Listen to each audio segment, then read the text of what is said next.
Hello, everyone. We're just going to wait a few more minutes to see if we can get some more folks coming in. Ashley, do you see the share screen button?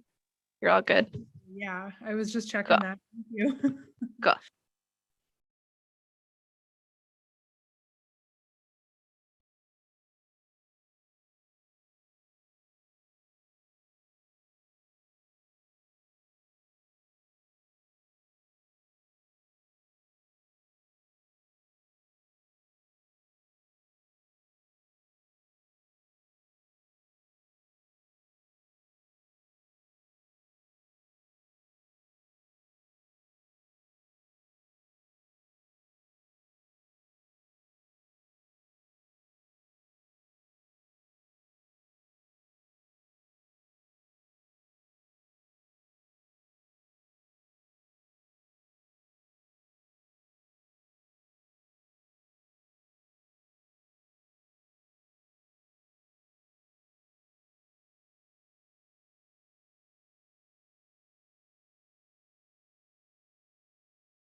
Right. Got a few more folks in. We'll wait just a few more minutes to see if other folks come in.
All right. Well, I think we can get going. I think we have a quorum here. So, Kelly, just let me know if you want me to wait a little bit. But great. It's great to see everyone. We'll call the meeting to order, community forum. I just wanted to do a quick Zoom reminder, but it seems like everyone's kind of used to it at this point, but some Zoom reminders to just Mute if you're not talking or have a question, and then to put on your video if you are able, and we'd love to see you.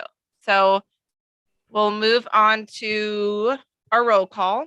And I will start with Captain John Mullen.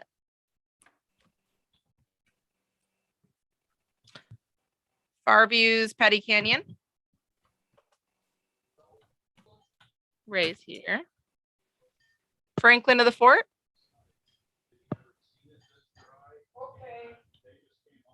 Grant Creek. Bert Lundler, Grant Creek. Heart of Missoula. Leah Morrow, Heart of Missoula. Lewis and Clark. I think Colleen's going to be out. Lower Rattlesnake. Robert Schultz, Lower Rattlesnake. Miller Creek. Jack Walton, Miller Creek.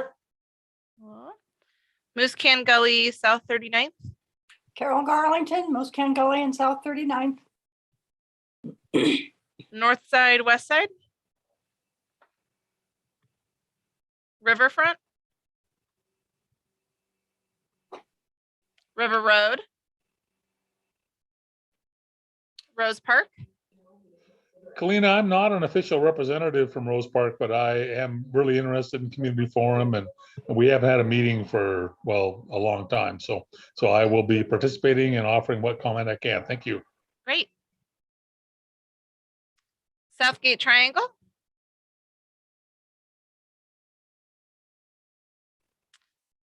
Two Rivers. University District. Upper Rattlesnake. Okay, did I miss anyone? I think so. All right, so then do we have a quorum here? Let's see. 1, 2, 3. I don't think we have a quorum actually. So we'll move on. Maybe if other folks join us, we kind of come back to the minutes, but we'll move on with the agenda to can't do approval of minutes. So do we have any folks from the public who have any public comments? Maybe we could make one correction. Oh, One correction in the minutes, and then whenever it gets approved, we won't have to deal Okay. with it. Page 4 of it. It's pretty quick. It was the quote that I gave about drive like your kids. It's actually drive like your kids live here to start with. And then obviously the snow covered that up. So it was just drive like your kids. So if we could change that, that would be good. Then it's the real sign. That's all. sounds good. Does anyone else have any edits for the minutes?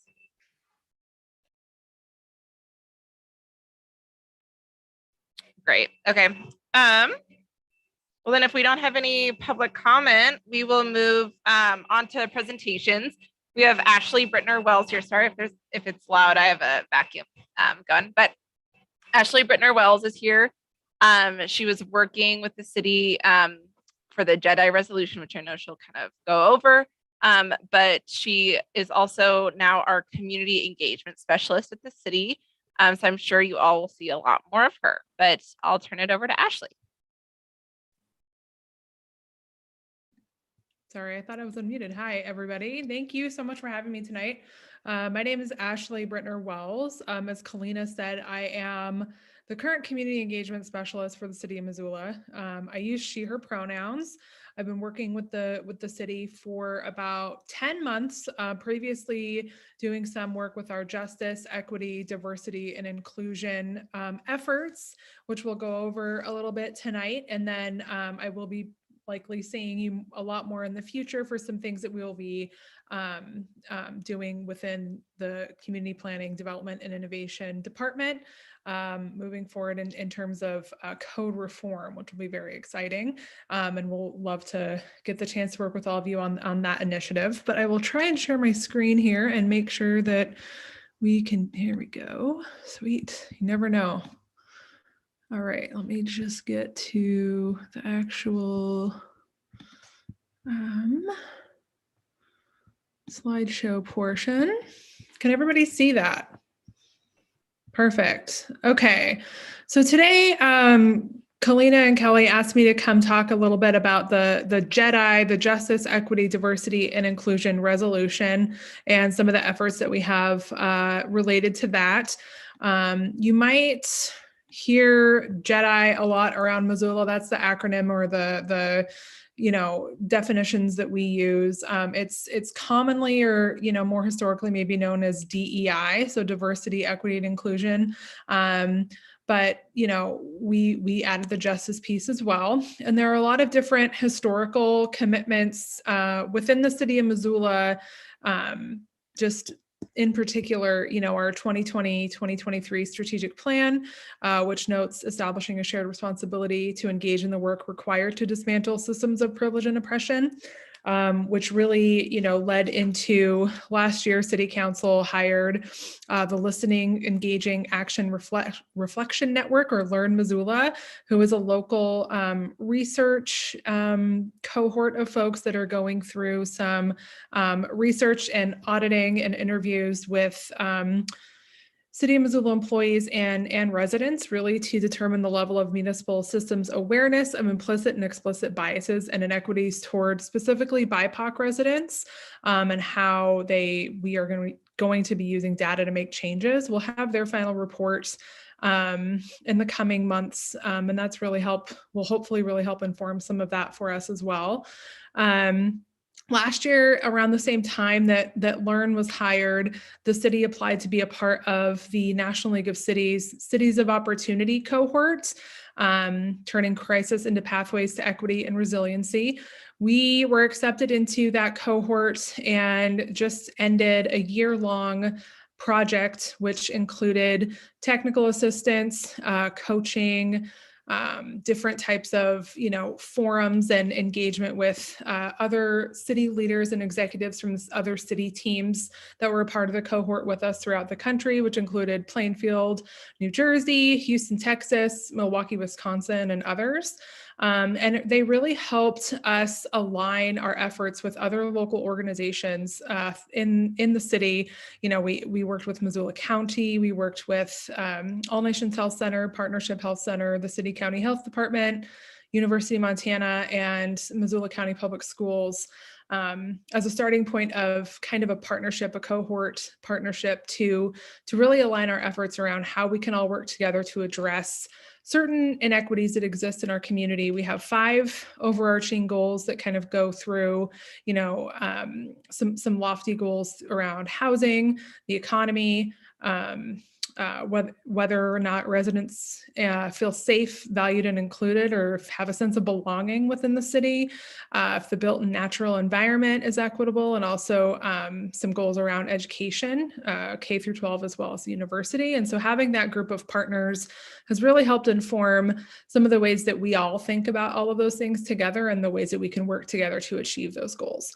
And so we started meeting about a year ago as a cohort, and that was when I started working for the city, really just helping with that project, helping project coordinate with our city team leads, which were Dale Bickle, Donna Gockler is the director of Parks and Recreation, and Erin Pahan is the director of CPDI.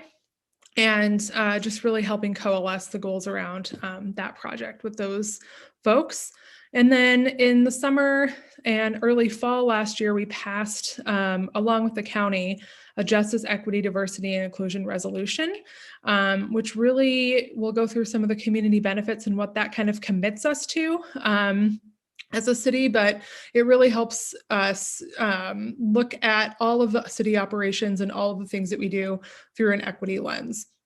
Along with that resolution came funding for a JEDI specialist position, and that was just posted last month, and I believe they're in the process of looking for that individual at this point in time.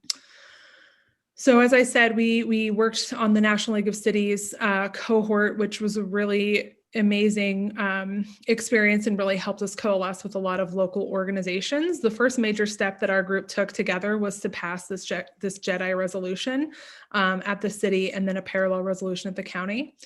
And really, you know, there's a lot of background and precedent for DEI efforts and JEDI efforts. There are strategies that are employed by vibrant communities, making sure that all residents have fair and just access to the resources they need.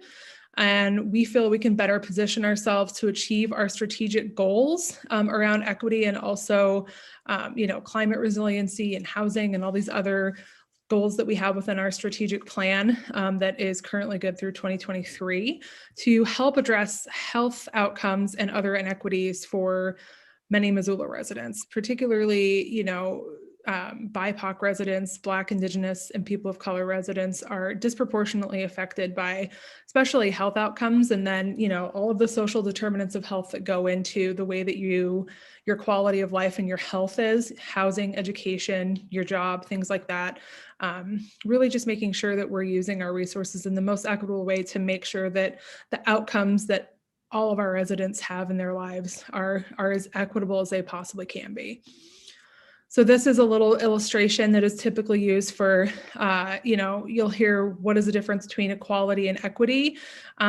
So equality, as you can see here in the illustration on the left, is really where everybody gets the same, no matter where they start out.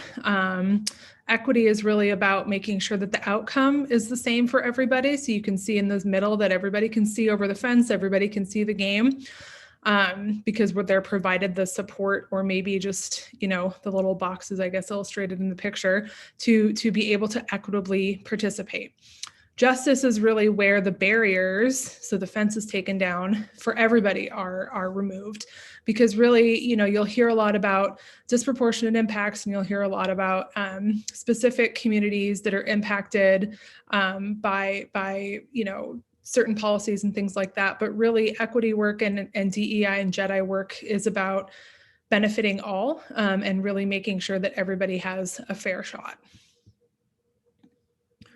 This is the commitment that City Council made to a just, equitable, diverse, and inclusive Missoula. So really partnering with, you know, our partners that we have through the National League of Cities cohort, to help facilitate and work with our trusted partners, to help create a roadmap to equity. To, you know, the county is developing a JEDI advisory board, which will help inform efforts at the county and the city, and will be made up of community members, residents of our community, helping apply the LEARN audit to our operations, and really calling upon all residents to engage in this critically important work, which we'll talk about in more detail in just a moment.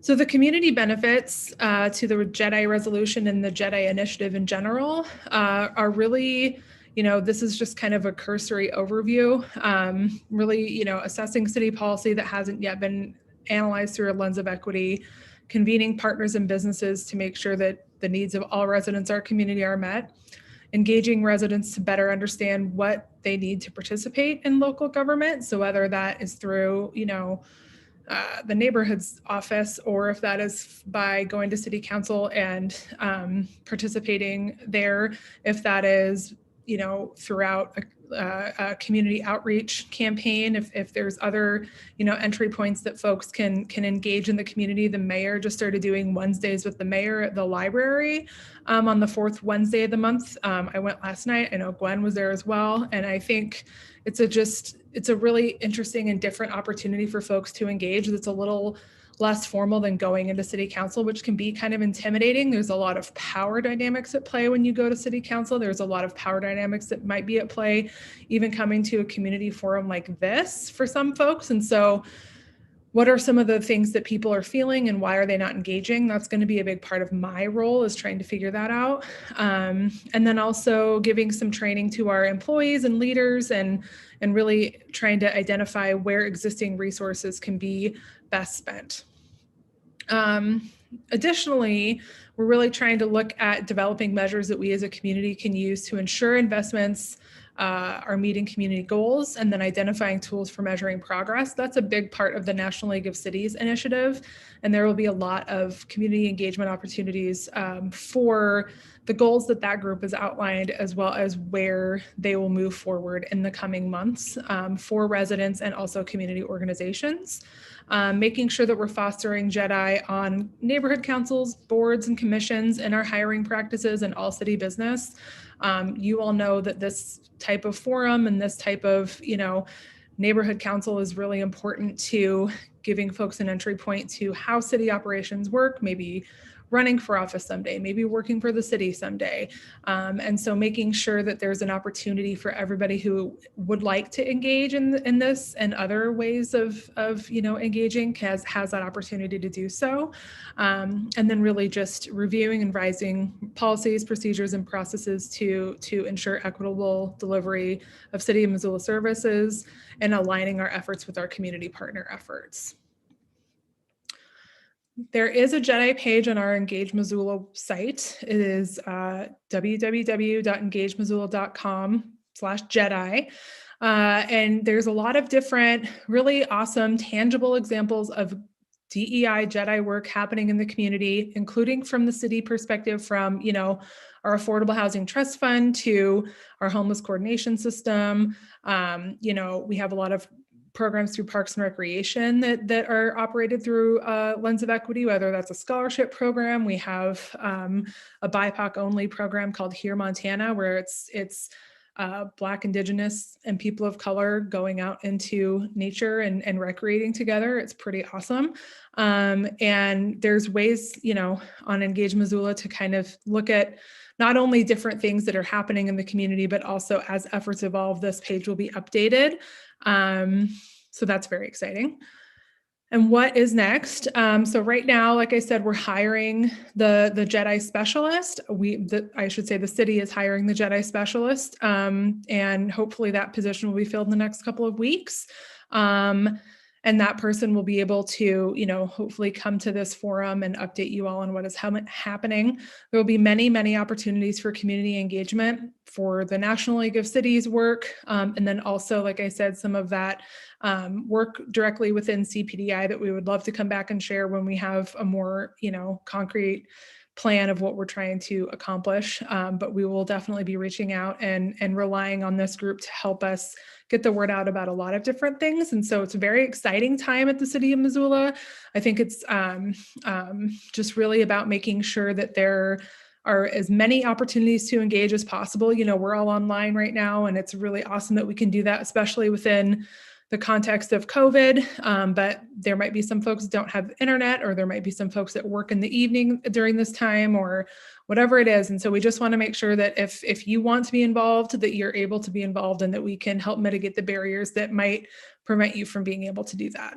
So from there, I just want to say thank you very much for your time. I know that was a lot of information, but you are always welcome to reach out to me. This is my email address. You can also reach out to Kalina, and I'm sure she or Kelly would be able to put me in touch with you.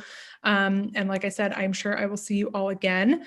And with that, I will stop sharing and just see if anybody has any questions or anything that you would like me to share otherwise. Thank you so much again.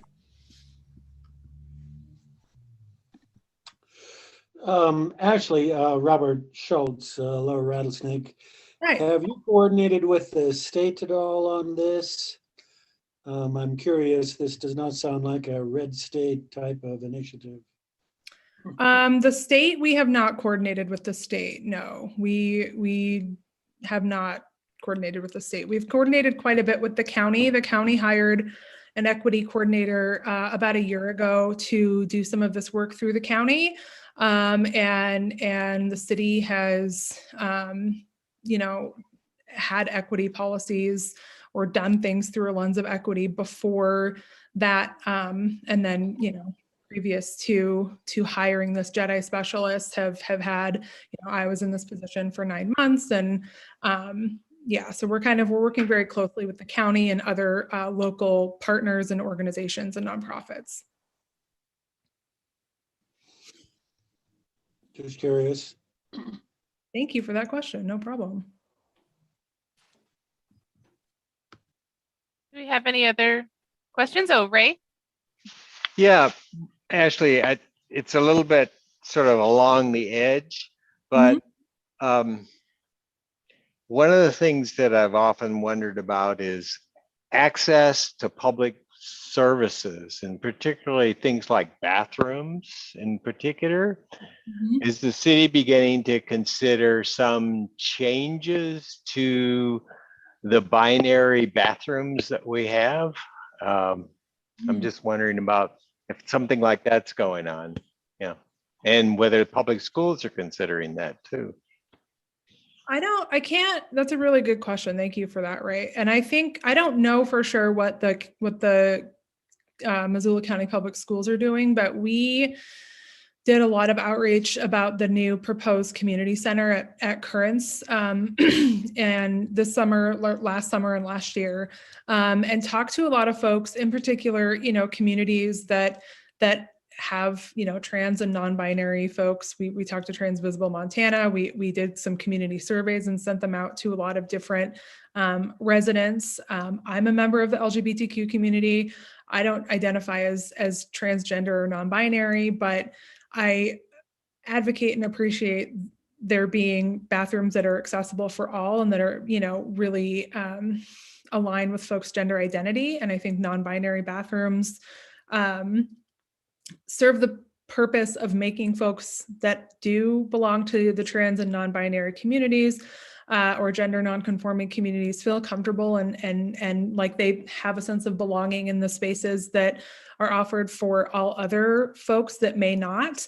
And then, there is the added benefit of bathrooms like that for families as well, or folks that might have a caregiver, or folks that might, have an older parent that they take with them and they all need to maybe help somebody to the bathroom, for example. And so there isn't then that, binary distinction, and you just do what you need to do because everybody needs to use the bathroom. And so that was something that we heard a lot from the community in that project and the outreach that we did for that project. I know at Currents right now, the bathrooms that are, the dressing rooms are not, are gendered, but then the bathrooms that are outside of that are not. And I would say that that is a very easy thing that we would be able to accommodate. And I think there are other places throughout the city that might also offer bathrooms that are not gendered, but I'm not sure. So I think that's definitely something that I know we heard a lot from the community would be of benefit to them for sure. Gwen, did you have your hand up? Yeah, I can just add a little bit to that. We actually, in the last couple of weeks in council, heard some level of contract for going forward with the federal building. And I brought it up on the floor that, we have an opportunity to do it and to do it right, because we're going to have to remodel that building and make a lot of accommodations, and let's get it right. And specifically, we discussed bathrooms amongst many other things. So I don't know that we would remodel the old city hall just because we're kind of pouring money down a black hole, and the federal building is on the horizon. And I'm gonna bird dog that one. Okay, Ashley, we're on it. I think that's great. I mean, it's, especially the single stall bathrooms, it's like, why not just do it? And then everybody feels welcome. And, something as simple as using the bathroom shouldn't be a stressor for anybody in our community. So I appreciate the bird dogging.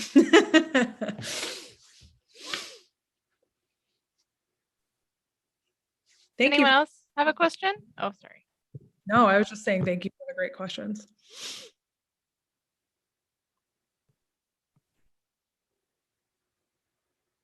Well, if no one has any other questions, we really appreciate your time, Ashley, and coming to chat with us about this. And I think it's really important, and there's a lot of stuff that connects to what this team here does, and then also affects a lot of change in all of our different neighborhoods. So I think it's wonderful. And thank you for coming. Yeah, thank you all. I will see you again for sure. Yes. And I'll be reaching out with many opportunities, and also to kind of hear about what you're, I'd like to probably talk to all of you individually at some point, but that's down the road. I'm on the 6th day of my new job. So I need to like pump the brakes and just, I have ideas, but I'll be Take some time. Right. Thank you so much. Thanks, Ashley. Have a great night. All right. Wonderful. So we'll move into the neighborhood project funds on our agenda. The neighborhood improvement grants. I talked a little bit about it last month, but we are in the process. We just passed on the February 18th was the deadline for any pre-application discussions. And really that's meant to just urge applicants to reach out and so that we can connect them with the correct city agencies that they would need to work with for the grant projects to be feasible. So we've reached out, or we've heard from a bunch of different neighborhoods, which is great, but the deadline for the grant is on March 18th. So we'll definitely have more next month, and we'll get the grant committee together so that we can see what exciting projects are on the horizon. We've heard from a few already, and they're amazing projects. So it's looking great. And we'll move on if anyone doesn't have any questions to the neighborhood cleanup. We're doing the same kind of thing as last year where we're wanting to do some neighborhood cleanups surrounding Earth Day.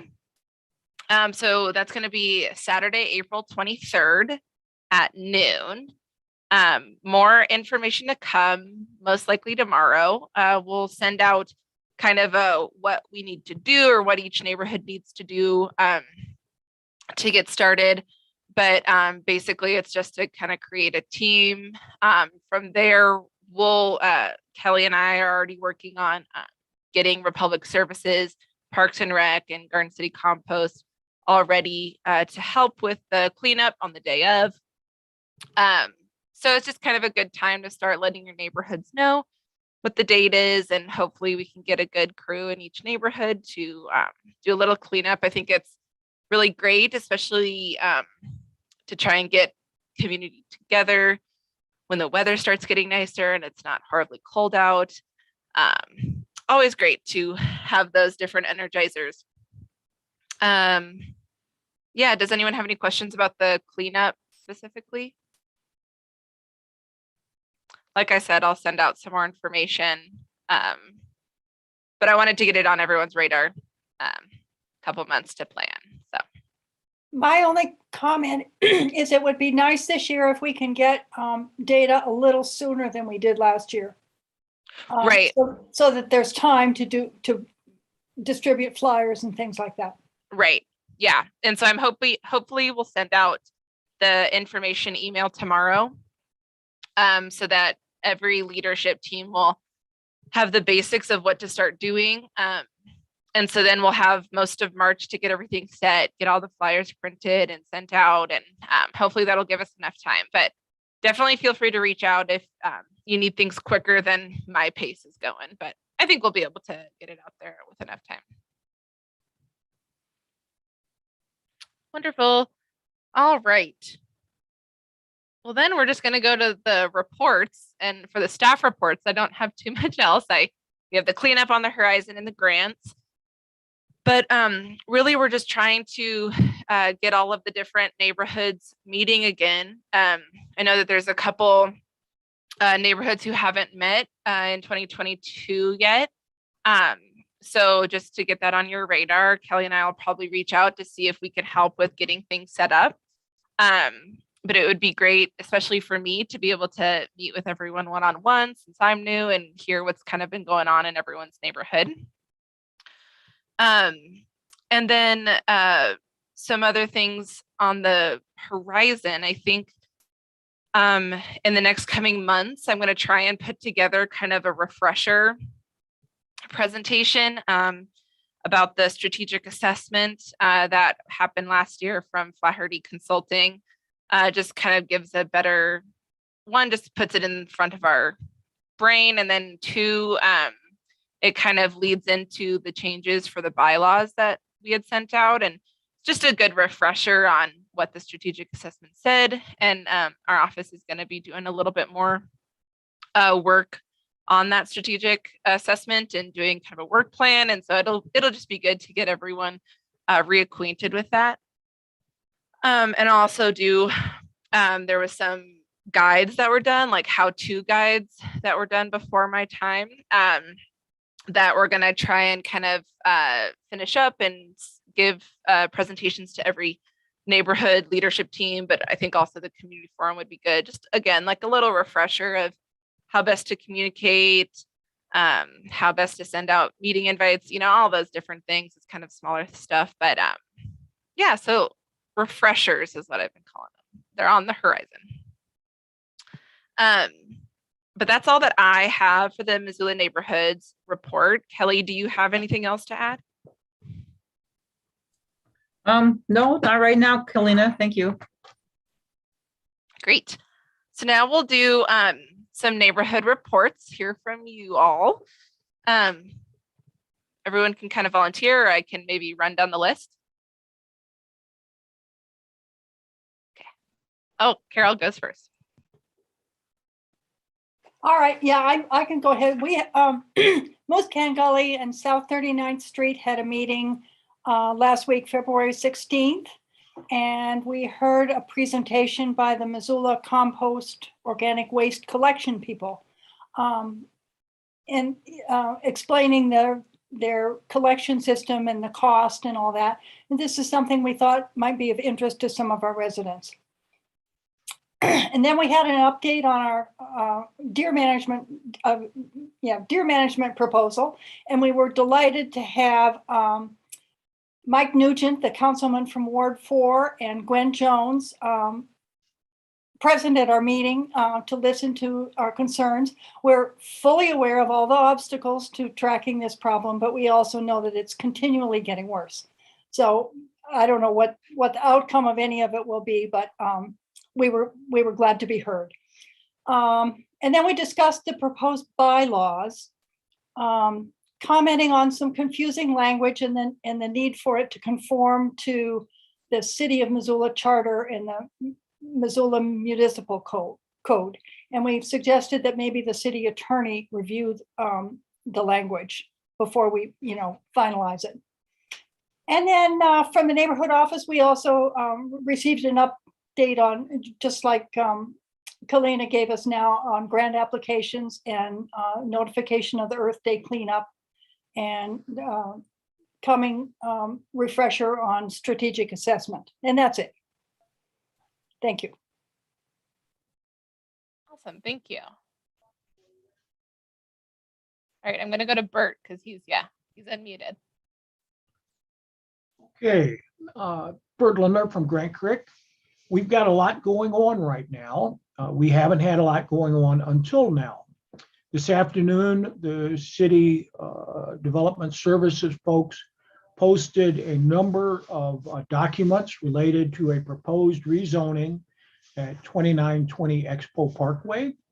This rezoning was denied 2 years ago, and it's coming in a little different than it came in 2 years ago, and there's a development agreement. And needless to say, in the 2 hours that the documents have been posted, I haven't had time to really understand them, but I'm going to send a mailing to the neighborhood council mailing list, and it will include a link to those documents, as well as a link to Engage Missoula, where we can comment on a new trailhead to the North Hills that's going to be just north of the town pump gas station at the mouth of Grant Creek.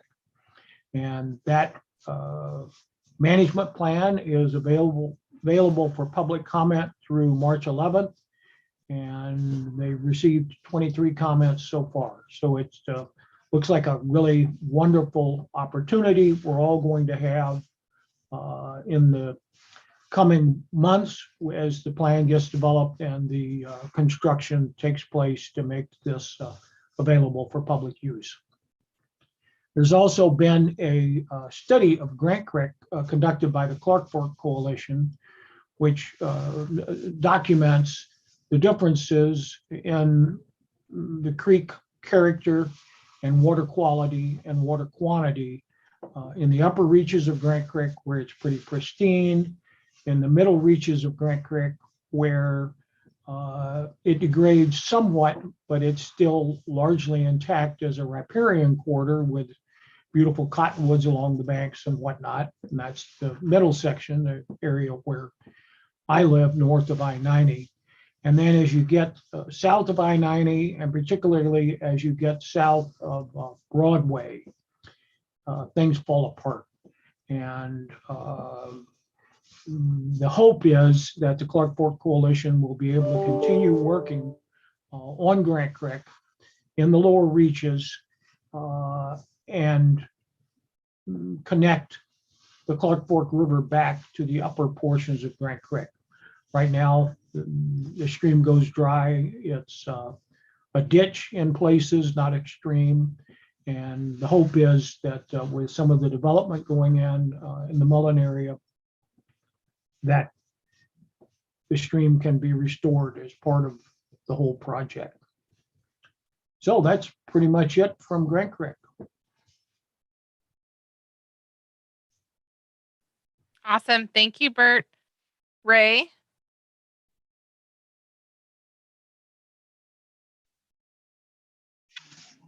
So Bert, that prompted a little thoughts about what's happening up here in Farviews.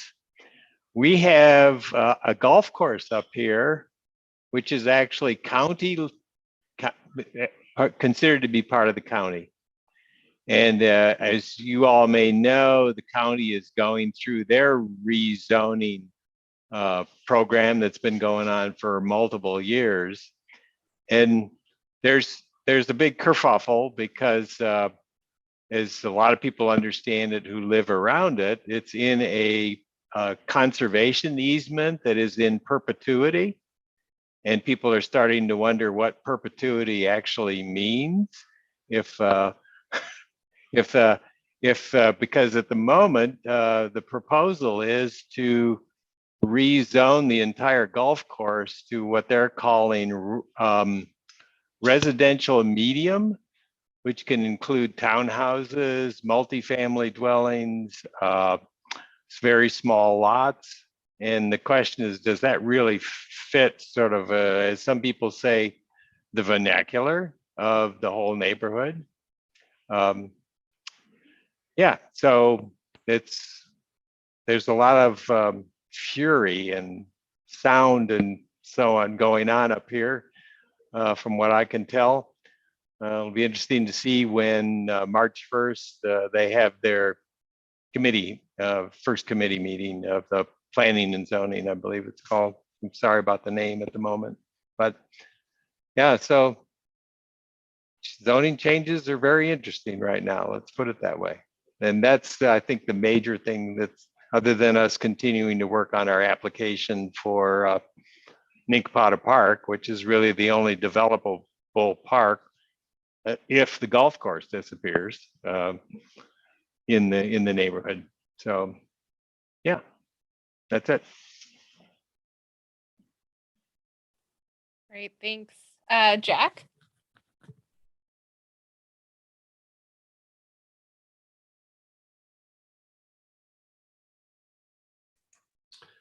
Yeah, just an update. Last month I mentioned about the commercial property right at between Jeff Drive and Upper Linda Vista.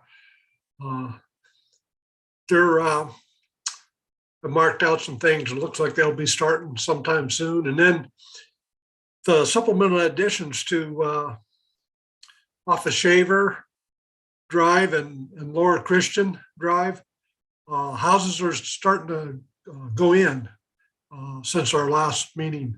And I know on Winneville, there's probably 2 houses, and then on Max, there's probably 5 houses going in, brand new ones.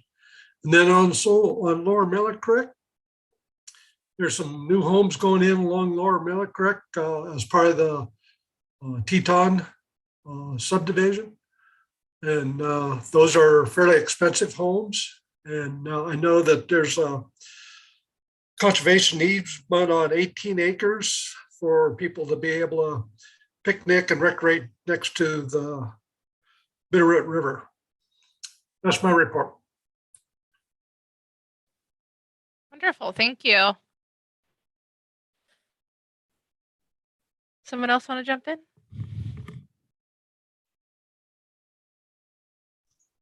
Could I ask a question of Jack? Yeah. Jack, that 18 acres you're talking about, is that going to be accessible to the public or just to the folks who buy those expensive townhomes? They're not townhomes. They're $150,000 lots. And it's just, as far as I know right now, that's just for those homeowners to be able to access that area. Thank you. Wonderful. Leah? Yeah, I've got a super short story. We just met with Kalina yesterday. There's exactly 2 of us currently, and we haven't met in a long time. But we're excited. There's some membership, people interested in membership. We're excited about hearing about more opportunities for getting more people involved in the neighborhood. I'm in the heart of Missoula, and so there are so many people here, and I'm like, where are you? Come join us. So if you know anyone, tell them. But I was really interesting to hear Ashley speak. So I don't have any actual like heart of Missoula news, frankly, but it was really fun to hear Ashley speak. And I do wonder what I feel like she might have a connection with some of the ideas about how to connect with some of the people in my neighborhood that we are not able to connect with through the channels that we've tried so far. So I'm kind of excited to hear from her and hear anything that she might have to add to that conversation. But I don't know, it's a neighborhood with a lot of stuff going on. And so I'm excited to kind of re-up our involvement and try to get people engaged and like have a say as residents in this downtown neighborhood, have a say about what is going on. Because right now I don't feel like we do. So I'm excited about it. That's good. Awesome. Thanks, Leah. And actually, speaking of Ashley, Brittner Wells, she was the person who suggested the new member come join. And so she's already doing the work. Excellent. Okay, good. Excellent. I knew she just looked like the perfect fit for sure. Yeah. Okay, good. Perfect. Great. Robert or Mike? Yeah, so the lower rattlesnake, I think, is pretty much in hibernation until April or May. So there's not a lot going on up here. Great. Cool. Mike, do you want to give an update for the Rose Park neighborhood? Kalina, we really haven't met, and I'm not really the official community forum representative, but Tony and Julie weren't available, and I really wanted to log in. I do appreciate our representative, Councilor Jones, Ward 3 rules, showing up, but no, I really don't have a report. We haven't met in a long time. I'm cautiously optimistic that I'll be able to trick some people into representing the council in the future, but we'll see what happens. Thank you. Cool. I'll help you. I'll help you out with that, Mike. Wonderful. Okay. Well, I think we went through everyone's neighborhood. So let's move on to the city council update. Glenn? Sure. As usual, we've done a lot of housekeeping stuff that just keeps the city moving, but isn't that interesting. I think that the 2 topics I thought I would just briefly address tonight are, first, we are revising our rules for city council, how city council runs their meetings, basically. And that sounds simple and it sounds boring.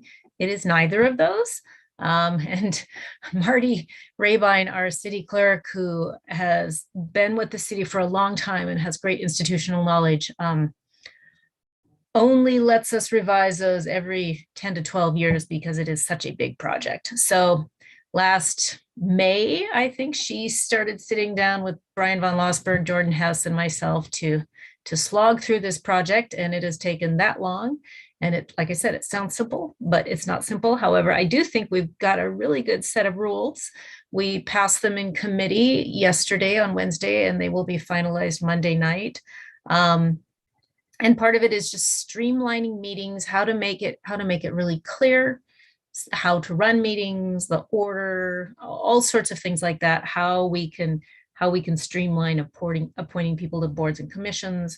Just council takes a lot of time. So anytime you can simplify and streamline, that's a good thing. We've spent a huge amount of time on decorum. And that is frankly a reflection of the age that we are living in. I think council, for the most part, has pretty good behavior, my understanding, and maybe Mike Painter could tell us stories of, I think 15, 20 years ago, there was a lot of yelling and meetings that went until 1 a.m. and it was not good. And frankly, I'd be off council in a heartbeat if meetings went till 1 a.m. every Monday night. I just couldn't do it. So I think frankly, council functions pretty well. We have had issues with public comment. And so the decorum rules apply to both councilors and public. And the bottom line is you need to have an environment, an atmosphere in which people feel comfortable coming forward to give public comment. So I thought what Ashley was saying today in this meeting was actually really relevant. And it's a fine line with free speech, but we're kind of drawing the line at, we've had some interesting discussions regarding is name calling okay? And I kind of think no. Once you get into that, it pretty much deteriorates. It's all emotion. There's no logic anymore. And that is not the point.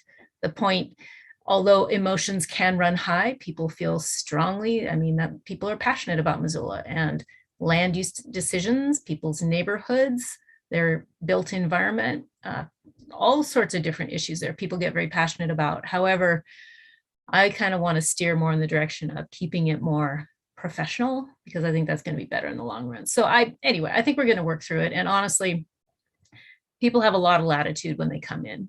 It's when they really cross lines. We are pretty darn nice, I think. So by the time we finally call a point of order on somebody, they've really stepped over the line in my estimation. But anyway, so that's kind of inside baseball, but kind of fun to know what we're up to.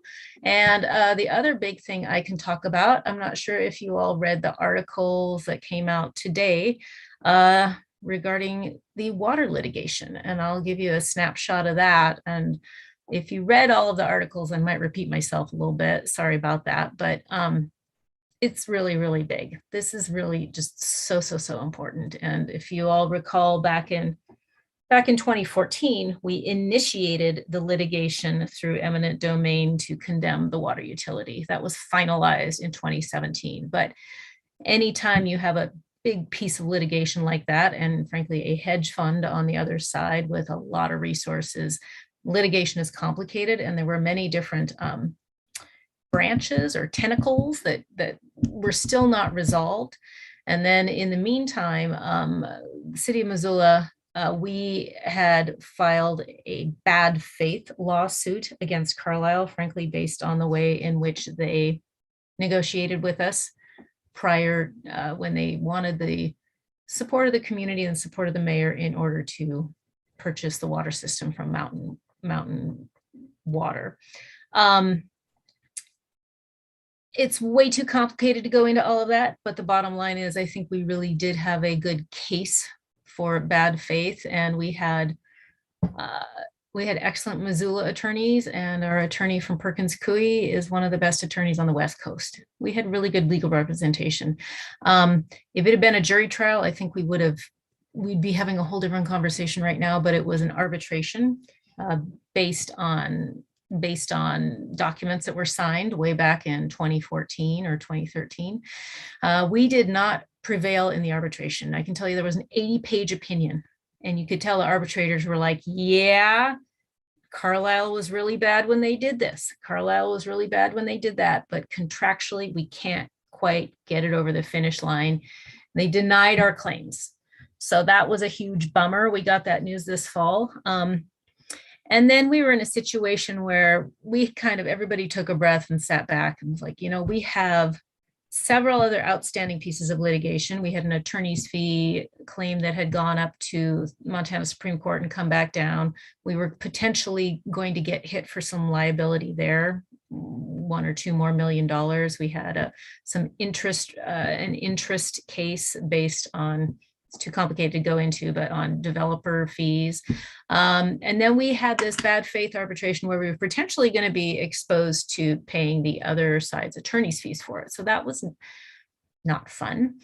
But I think there is definitely something, as it's called in the industry, called litigation fatigue, where it's like watching two big bucks just fight out there in the meadow for a long time until they're finally just both exhausted. They're kind of standing there panting, looking at each other. And I think we reached litigation fatigue. Both sides wanted to talk settlement. So that's what we did. We did a global settlement, meaning all of these different pieces, which could have potentially cost us more in the long run, for $4.13 million. We're going to bond for that. And that money will be coming out of the water utility. And it means we're going to do a little bit less capital investment over the next 15 to 20 years while that bond is paid off. But it's about $300,000 a year, which when you're doing anywhere from $2 to $4 million a year in capital investment, that's a pretty minor part. So it is a global settlement. It is all done and we are finalizing it in council. It's a good thing. I think it's a really, really good thing. And the important thing, as Jordan Hess said, was, I think he was quoted as saying, hell, we got the water company and that's what matters. And I love that he swore and was quoted on that, but it's the most important thing. And just to add a little color to the stories, I went to Paxson School. And when I was in the 7th grade, in I think 1977 or 78, Mayor Bill Craig came into my classroom for a civics lesson. And we talked about the fact that Missoula did not own its own water company and that we needed to do this and that he had worked on it. And it was a very difficult goal. So here we are 45 years later, getting to vote yes on this. And then the other super interesting thing was my daughter is a senior in college in Michigan studying sustainable development, urban design. And 3 weeks ago, her professor for like 20 minutes during class discussed the Missoula, Montana example of taking over their own water utility. And it's a human right. It's so crucial to have your own water utility. So she called me all excited and I'm like, yeah, that is a reflection of how significant this is. So we're going to pay $4.13 million. I would prefer to not be doing that, but frankly, we're good. And the other fact I will throw out there is that we are doing 3 times the capital investment that Mountain Water and Carlisle were doing before we took it over. So all that money that was leaving in profit, leaving the state, we're pouring into investment. And we did a rates analysis last fall, and the rates will go up a little bit over the next few years, but still very, very low. And basically, we're just getting back to rates that Carlisle had been paying before they were punished by the PSC for the sale to Algonquin Liberty when rates had to be lowered. So we're not even back up to that level yet, if that makes sense. I'm throwing a lot of complicated stuff out there. Happy to answer questions, but we're in a really good position. So that's good. Happy to answer any questions on all of this stuff. You can call me names too. We can go ahead. I won't call a point of order on you.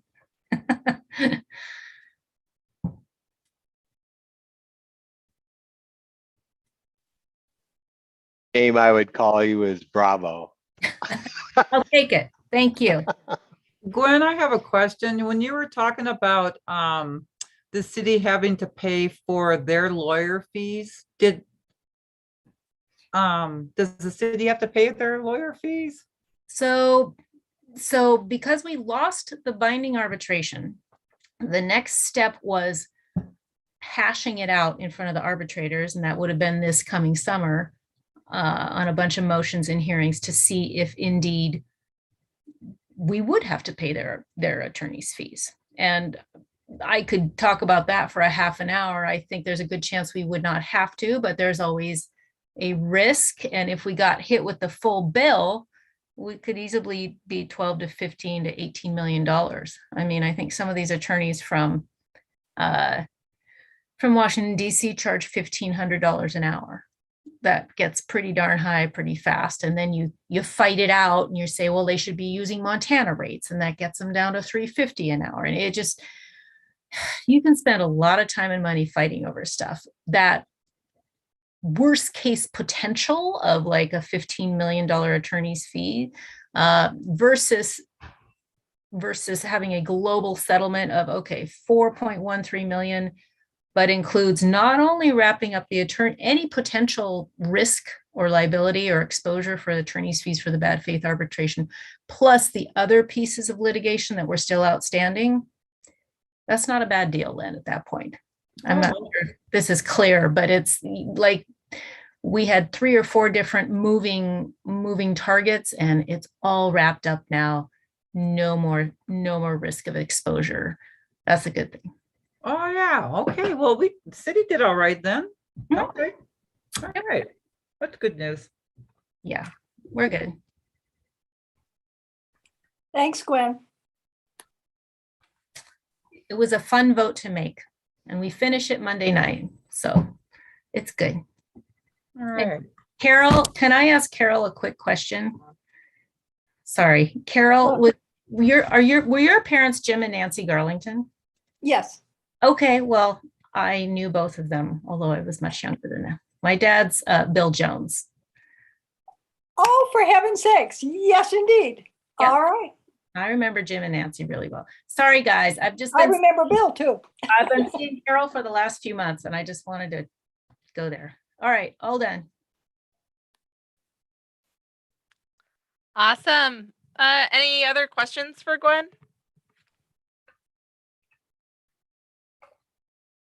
Wonderful. Well, thank you, Gwen, for that update.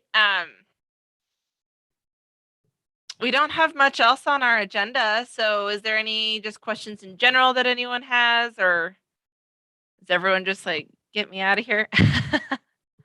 It's not a sin to quit early. Cool. So, Well then, I would like to say that I will be sending out an email to the mailing list to set up a leadership team meeting, and then we'll be setting up a general membership meeting specifically so that we can review the proposed rezoning as well as other things that are important in the neighborhood. But we've been more or less a year without a meeting, but lo and behold, it's time, and we're going to organize one, have elections, and discuss important topics. great. Yeah, thank you, Bert. And that did actually remind me that Jennifer's not here from the University District, but they're having their general meeting on Zoom March 9th. Am I right there? No, March 8th, sorry. And so that'll be, I'm glad that they're getting that done. It's unfortunate that it has to be on Zoom right now, but hopefully for neighborhoods as we get closer into summer, hopefully the COVID will be a better spot and we can have things out in the open and everyone, parks and things like that. But it was good to get, there's a general meeting on the calendar. So good to start thinking about that for the summer. Gwen? I sat through a meeting late this afternoon, and I can just give you an update from the health department, and that is that there are only 7 hospitalizations in Missoula right now for COVID, which is very, very good. And our 7-day rolling average of cases is 30.